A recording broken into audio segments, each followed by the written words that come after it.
hesa tøyene gikk ut på fra Augustus og keiser at alle heimer skulle skrivas manntall. Henda fyrsta innskrivningen var medan Quirinius var landhøvding i Syrlandet. Ta for øll at lette seg skriva hver til sin egna by. Øysne Josef fra ur Galilea ur byen og Nazaret til Judea til by Davids som øyder Betlehem. Ty han var av huset og akt Davids. Jeg lette seg skriva sammen med Marie og Trula og Søyne som var ved bad.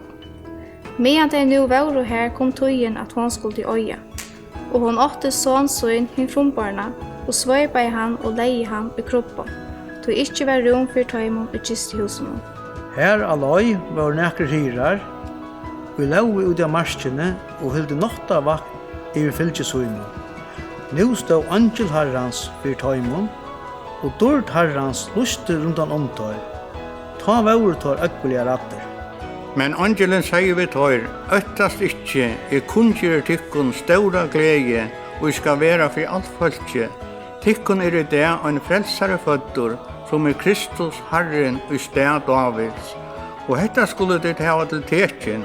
De skulle finna baden, soipa og liggjande i en kroppa, og i somme stund var tja ønglunnen staurur himmelsker herskare, og i lova i godi og seie, dård være god og hattene, frir av gjørene, og i menneskjan gaur tøtje.